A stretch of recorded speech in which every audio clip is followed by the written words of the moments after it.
Ah, la pièce là, elle est toute chaude. On vient juste de la sortir du four. Donc cette pièce-là, c'est la pièce supérieure du radome que vous avez derrière moi. Les radomes de cette série A vont aller sur les prochaines frégates multimissions de la marine française. Nous sommes sur notre site de production de Morlaix, un site de 55 personnes qui produit des radomes, des antennes radar et qui fait aussi des tests d'hyperfréquence de tout type de pièces et tout type d'antennes. Le terme radome, c'est la contraction de radar et de dôme. On va avoir besoin d'un radome pour protéger l'antenne des événements météo extérieurs.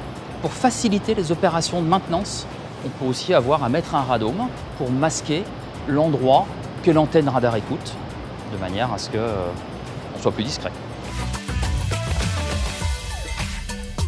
Ces radomes, ils sont made in France. On en est très content. Ça fait 50 ans qu'on conçoit et qu'on fabrique des radomes. On en a fait de toute taille, de 5 cm de diamètre, des petits disques, jusqu'à des boules énormes de 15 mètres de diamètre. Nos principaux clients, ça va être les grands systémiers, comme Thales, comme Airbus. Ça peut être aussi leurs clients finaux à eux, donc les ministères de la Défense de différents pays, partout dans le monde. Imaginez, sur Morlaix, on a mis des radomes sur le Rafale, on a mis des radomes sur le Mirage 2000, on a mis des radomes sur tous les bateaux de la marine française. On a équipé le porte-avions Charles de Gaulle. On a équipé les systèmes d'alerte de Météo France qui permettent de prévoir les crues, les vents, les ouragans. On équipe toute l'aviation civile sur l'ensemble du territoire français. On dit souvent on est présent sur les 6 continents. Les 5 que vous connaissez, plus l'Arctique, où on a installé des systèmes pour protéger des antennes de télécommunications. Mon rôle, c'est de prendre les exigences du client, d'accompagner le client, mais également ensuite de les transcrire auprès de notre entreprise pour qu'au final, on fournisse un radome qui correspond aux besoins du client. Les différentes étapes dans la fabrication d'un radome démarrent dans la conception. Donc on prend les exigences du client, on les transcrit sous forme de 3D. Ensuite, on passe dans la phase de production. Donc là, on utilise des moules sur lesquels on vient poser des tissus, de la résine, des mousses. Au final, on obtient une pièce composite qui est sortie du moule et ensuite qui passe dans une phase de test.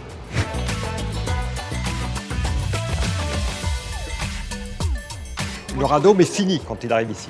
Ici, on le teste. On a des bancs qui nous permettent de mesurer les radomes dans les conditions finales d'utilisation et donc de garantir à nos clients qu'ils sont conformes à leurs exigences. On va voir effectivement que le radome est transparent, c'est-à-dire qu'il n'atténue pas le signal qui passe au travers de la paroi.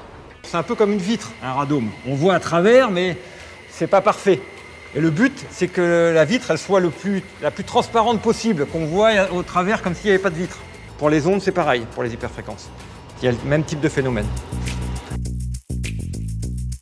Ici, on a plusieurs bancs de mesure radome. On a ce banc-là, qui est le banc de mesure pour les radomes navals. On a un banc à côté pour mesurer des panneaux pour les grands radomes terrestres, des radomes de plus de 12 mètres de diamètre. On a des bancs pour mesurer les nez d'avion. Et on a différents bancs pour mesurer des éprouvettes dans différentes conditions. Derrière moi, vous avez un Mirage 2000 qui est là pour des opérations de maintenance. Pourquoi il vient chez nous? Il vient pour les hyperfréquences. On va être capable de changer les vis, on va être capable de refaire la peinture, mais surtout, on va être capable de mesurer ce radome quand il partira de chez nous pour montrer au client qu'il a bien la transparence requise. C'est clair que notre compétence hyperfréquence, alliée à notre bonne maîtrise des différents procédés composites, fait une vraie différence par rapport à nos concurrents. De pouvoir aller de l'émission du cahier des charges, qui est le besoin du client, jusqu'à la fabrication, l'installation et la maintenance, on est peu en France et sur l'ensemble des produits radome, on est les seuls à pouvoir adresser toutes ces compétences et toutes ces technologies.